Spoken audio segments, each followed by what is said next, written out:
Film की शुरुआत में एक कैप्टन को दिखाया जाता है। वह अपने सभी जवानों से कह रहे हैं कि हमारे देश के 40 ट्रक ड्राइवर्सों को टेररिस्टों ने पकड़ रखा है। टेररिस्टों को मारने के लिए और सभी 40 ट्रक ड्राइवर्सों को लाने के लिए हमने 32 रेस्क्यू टीम को टेररिस्टों को मारने के लिए भेजा था, लेकिन कोई फ़ायदा नहीं हुआ, बल्कि हुआ कि टेररिस्टों ने हमारे 26 जवानों को मार दिया है और बाकी बचे 6 जवानों को उन्होंने बंधक बना लिया है। इसलिए मैंने सोचा है कि इस बार तुम लोग उन टेररिस्टों का मुकाबला करो और उन्हें बता दो कि हमें कितना ज़्यादा पावर है और हम क्या कर सकते हैं। कैप्टन यह काम विक्रम राठौड़ को सौंपता है, जो कि उसके सामने बैठा हुआ था। वह सभी जवानों का हेड होता है। विक्रम बिना देर किए अपने सभी साथियों को लेकर अपने मिशन की तरफ निकल जाता है और वहां पहुंचकर आतंकवादियों का मुंहतोड़ जवाब देता है। लेकिन कुछ गोलियों के चलने के बाद उनकी बंदूक ML463 काम करना बंद कर दी थी, जिसकी वजह से आतंकवादियों द्वारा एक जवान को आंख में गोली लग जाती है और सभी जवान उसको एक सेफ जगह पर छुपा देते हैं। फिर सभी जवान विक्रम से पूछते हैं कि अब क्या किया जाए। विक्रम कहता है कि सभी टेररिस्टों का बंदूक छीनकर उनको मार डालो। फिर सभी जवान उनका बात का पालन करते हैं और सभी आतंकवादियों को मारकर अपना मिशन पूरा कर लेते हैं। साथ में वह 6 जवान और 40 ट्रकों को और वह जवान अपने साथ भारत ले आते हैं, लेकिन इसमें एक जवान मारा जाता है क्योंकि बंदूक ने समय पर काम नहीं किया था, इसीलिए। फिर विक्रम सभी को मिशन सक्सेसफुल होने का कारण बताता है और साथ ही साथ यह भी बताता है कि वहां पर हमारी बंदूकें काम करना बंद कर दी थी।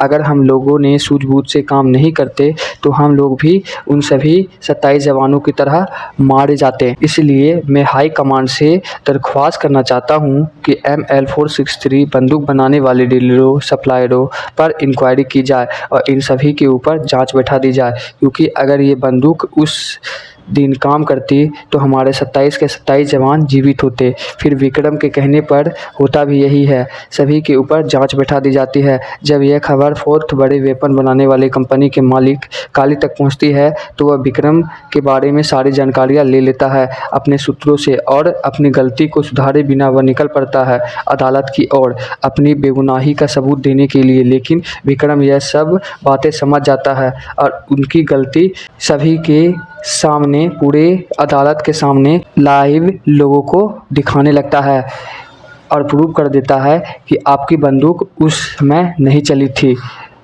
और गलती आपकी है, जिससे काली के ऊपर जांच बैठा दी जाती है और उसके सारे प्रोजेक्ट्स और एग्रीमेंट पेपर पर होल्ड पर रख दिया जाता है और अगर काली दोषी पाया जाता है तो उसकी कंपनी पर बैंड लगा दिया जाएगा।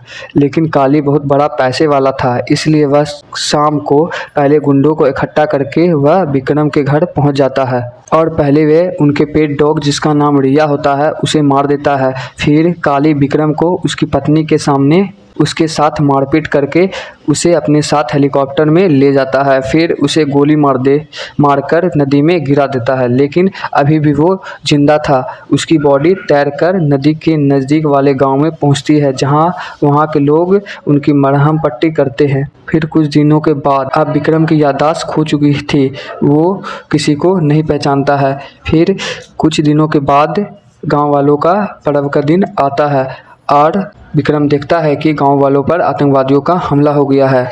आतंकवादी लोग सभी गांव वालों को मार रहे हैं, इसलिए वो अपना दम दिखाता है और सभी आतंकवादियों को मारकर सभी गांव वालों को उनकी कैद से हमेशा के लिए मुक्त कर देता है और वहीं पर रहने लगता है। दूसरी तरफ विक्रम की पत्नी ऐश्वर्या को दिखाया जाता है, जो कि बेहोश होती है। जब वो होश में आती है तब वो देखती है कि काली के आदमी वहाँ पर थे।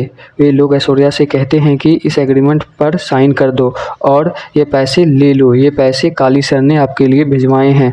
जब ऐश्वर्या वो एग्रीमेंट पढ़ती है तो उसमें लिखा हुआ था कि विक्रम एक देशद्रोही है और उसने देश के साथ गद्दारी की है। एग्रीमेंट को पढ़कर ऐश्वर्या को गुस्सा आ जाता है, तब वह बिना साइन किए तीनों पुलिसकर्मी को मार देती है, जिसकी वजह से उसको फांसी की सज़ा हो जाती है और वह जेल चली जाती है। फिर कुछ दिन बाद काली विक्रम नाम बोलकर ऐश्वर्या से मिलने पहुंचता है जेल में और ऐश्वर्या को बताता है कि मैं 4th बड़ा वेपन बनाने वाला कंपनी का मालिक हूं और तेरे पति ने मेरा रोजगार को ख़त्म करने का सोचा, इसलिए मैंने उसे ज़िंदगी से ही ख़त्म कर दिया।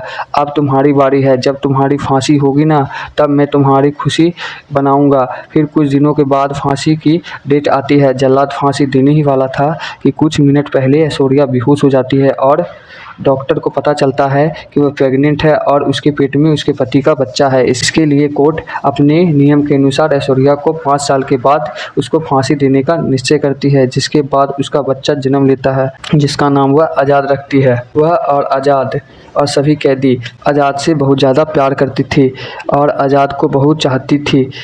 ऐसे ऐसे दिन बीत जाते हैं और 5 साल पूरे हो जाते हैं। जिस दिन ऐश्वर्या को फांसी दी जानी थी, उसी दिन ऐश्वर्या आज़ाद को अपने पास बुलाती है और कहती है कि बेटा, जब तुम बड़े हो जाओगे ना, तब तुम दुनिया को बताना कि तुम्हारे पिता देशद्रोही नहीं बल्कि देशभक्त थे और सभी बेकसूरों माँ की मदद करना और इन सभी माँओं की मदद करना, ये मुझसे वादा करो। फिर ऐश्वर्या को कुछ समय बाद फांसी दे दी जाती है। आज़ाद अपनी माँ को मरा हुआ देख खूब रोता है और अपनी माँ की कही हुई बातों पर चलता है। दूसरी तरफ 30 वर्ष बाद अब आज़ाद के बाप के दुश्मन काली को दिखाया जाता है, जो कि पहले से भी कई गुना ज़्यादा पावरफुल बन चुका है। उसने अपनी पहुंच बड़े बड़े नेता मिनिस्टर तक बना ली है, लेकिन वह अभी भी नहीं सुधरा। जो वह 30 वर्ष पहले गलत काम किया करता था, अब उसे और भी ज़्यादा बढ़ा दिया है। सिर्फ काली बूढ़ा हो गया है और एक उसकी आलिया नाम की बेटी भी है। अब काली ने एक डिस्ट्रिक्ट कलेक्टर को अपना आरिफ नाम का ड्रीम प्रोजेक्ट दिखाया और कहा,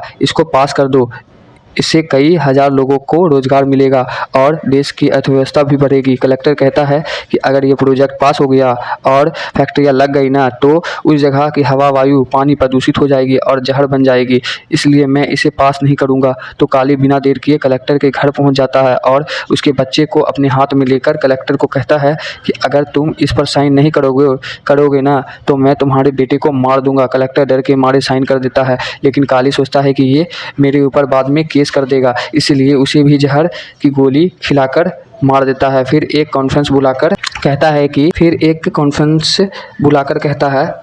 हमारे डिस्ट्रिक्ट कलेक्टर अच्छे आदमी थे, इसलिए तुम मेरी बेटी जैसी हो और तुम्हारा बेटा जब तक बड़ा नहीं हो जाता तब तक ये हमारी जिम्मेदारी है।